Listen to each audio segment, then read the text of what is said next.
오늘의 쓸모있는 뉴스를 골라드립니다. 안녕하세요. 뉴스언니 장선입니다. 뉴스언니가 고른 첫 번째 뉴스, 세계적 골칫거리 AI 딥페이크 피해 막는 방법은? 기사입니다. 어느 날 내 얼굴이 합성된 사진이 SNS상에 돌고 있다면 어떨까? 생각만 해도 너무 끔찍한데요.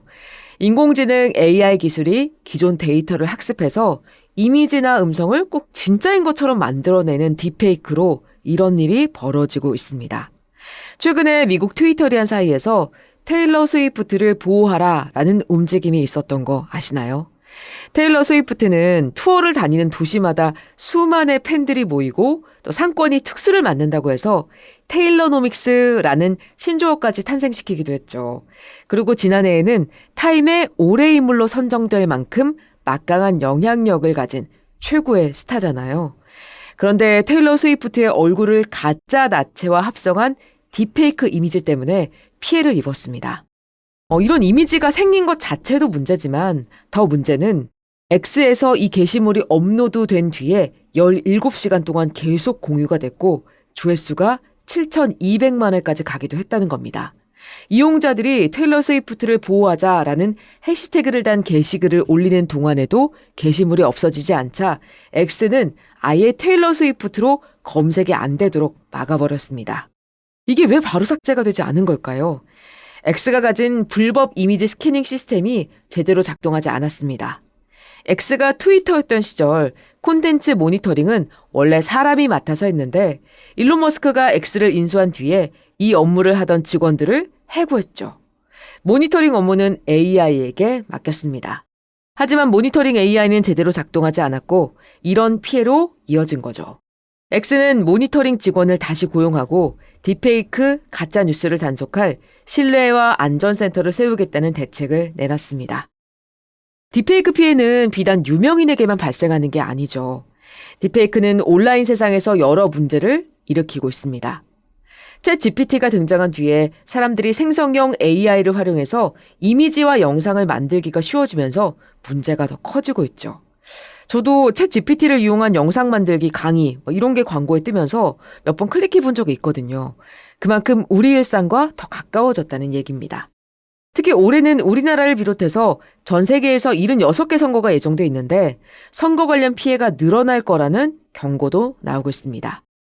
이미 미국에서는 바이든 대통령의 목소리를 가짜로 만들어서 유권자들에게 투표하지 말라는 전화를 하거나 튀르키예에서 테러 집단이 야당 후보를 지지한다는 가짜 영상을 만들어서 퍼뜨린 사건이 있었습니다.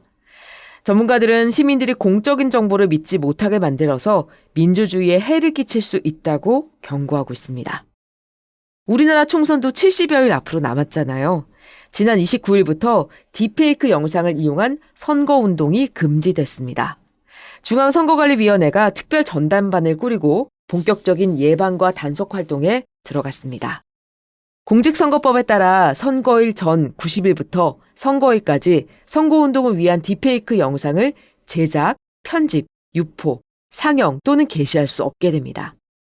사용자가 직접 조작하는 포토샵이나 그림판으로 만든 음향, 이미지, 영상은 되지만 인공지능 기능이 포함된 프로그램으로 만든 음향, 이미지, 영상의 활용은 제한된다는 거예요. 다만 의정활동 보고나 통상적인 정당 활동, 당내 경선 운동, 투표 참여 권유 활동의 딥페이크 영상을 이용할 수는 있다고 합니다. 선거 분야뿐 아니라 이미 우리나라에서는 딥페이크로 만든 성착취물을 제작하거나 퍼뜨리면 처벌하는 법이 2020년 6월 시행됐습니다. 하지만 여전히 범죄는 증가 중이고요. 온라인에서 불법 이미지를 삭제하는 건 피해자의 몫이라 사전 예방이 더 강화돼야 한다라는 지적이 나오고 있습니다. 이렇게 듣다 보니 상황이 정말 심각한데 좀 더 근본적인 대책은 없는 걸까요? 이런 고민 전 세계가 마찬가지로 하고 있습니다. 작년 11월에 미국, 중국, 유럽연합 등 28개 나라와 세계 빅테크 기업이 모여서 AI 규제를 위한 정상회의를 열었죠. 서로 협력해서 대응하기로 했는데 어떻게 협력할지에 대해서는 오는 5월 우리나라에서 2차 정상회의를 열어서 얘기를 나누기로 했습니다.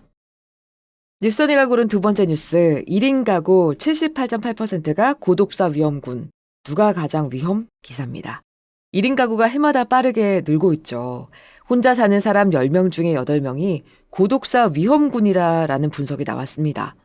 보건복지부와 한국보건사회연구원의 2022년 고독사 예방 실태조사 연구 보고서가 나왔는데요. 1인 가구 9,471명을 조사했더니 78.8%가 고독사 위험군인 것으로 나타났어요. 고독사 위험 정도를 어떻게 평가하는지 궁금하시죠? 실패, 상실감 누적, 고립적인 일상, 사회적인 고립, 이동성 높은 생애, 돌봄과 지원 중단 등 5가지 지표로 고립의 정도를 파악해서 100점 만점으로 점수를 매겨 고독사 위험 정도를 평가했다고 합니다. 예를 들어서 이별이나 자녀 사망, 실직, 실패 등의 경험이 많고 식사 횟수, 외출 횟수, 지인 소통 횟수가 적으면 위험도에서 높은 점수를 준 거죠.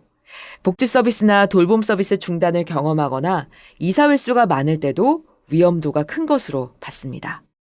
이렇게 조사한 고독사 위험군 중 22.4%에 해당하는 중고 위험군에 대해서 심층 조사도 했는데 대상자 중 남성이 60.9%로 여성보다 많았고요.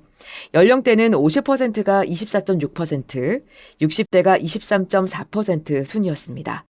중장년층이 많았죠. 고독사 수는 지난 5년간 평균 8.8% 증가했는데 남성이 해마다 평균 10% 늘었고 같은 기간 60대가 평균 18.5%씩 증가했습니다. 자, 오늘 뉴스오니가 준비한 소식은 여기까지입니다. 오늘 하루도 행복하세요.